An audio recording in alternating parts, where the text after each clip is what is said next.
तो लोकसभा भवन में गुरुत्वपूर्ण बैठक उपमुख्यमंत्री केवी सिंहदेव अध्यक्षतार बसुवा बैठक शेष होती तेरे राजस्व मंत्री सुरेश पुजारी और आईन मंत्री पृथ्वीराज हरिचंदन मुख्य शासन सचिव प्रमुख उपस्थित थिले। सेपटे महानदी समस्या को नहीं गठित उच्चस्तरीय कमिटी अध्यक्षतार आज बसवाक सर्वदलीय बैठक बातिल करा जायछि।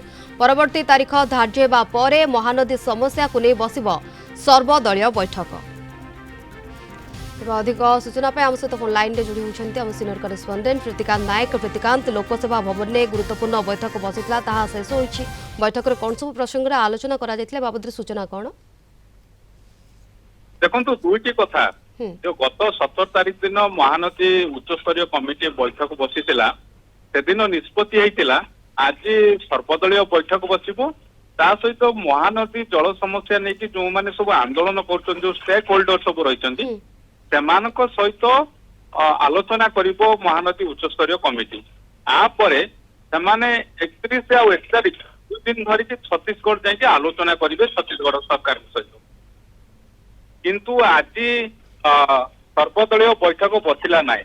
किंतु कमिटी अध्यक्ष उपमुख्यमंत्री केवी सिंहदेव अध्यक्षतार बसिथिबा बैठक रे राजस्व मंत्री उपस्थित थे, मुख्य शासन सचिव उपस्थित थे, आईन मंत्री पृथ्वीराज हरिचंदन उपस्थित थे।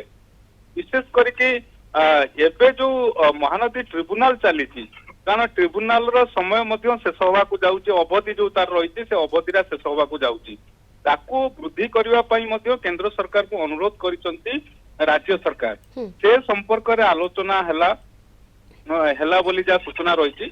ता सहित आपन कहि रखिया को चाहिबी आज जो बैठक होता मुख्यतः केबे सर्वदलीय बैठक हम वो जो आईनगत दिग रही ट्रिब्यूनाल रे जो वर्तमान सुधा कौन कौन सब कार्यक्रम आईनगत दिगरे राज्य सरकार सेमानकर जुक्ति उपस्थापन करछंती परवर्ती जो डेट रही महानदी ट्रिब्यूनाल रे सेठी कौन जुक्ति उपस्थापन करा जिवो ये समस्त दिगु को लेके आलोचना करा जायछि।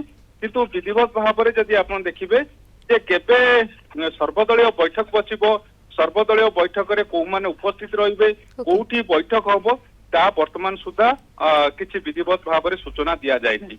तेनु महानदी को लेकी जो आशा करा जाउतला जे आपस समाधान रो गोटे रास्ता बाहर करिया पई सरकार उद्यम करूचंती से उद्यम जदि आपण देखिबे टिके विलंब होउची कारण एबे सुधा किछि गोटे निष्कर्ष को जदिओ डेट दैछंती 30 ना 31 या 1 तारिख सेमाने जिबे छत्तीसगढ़ जिबे महानदी उच्चस्तरीय टीम जीवो किंतु सेमाने सर्वदलीय बैठक ठारू इनपुट्स नेकी सेमानकर मतामत लोडिकी जीवा कथा किंतु आज सर्वदलीय बैठक बसिए बोली पूर्व उपमुख्यमंत्री केवी सिंहदेव कहिथिले किंतु आज कोनोसी कारण जोगु ये बैठक बसी नाही।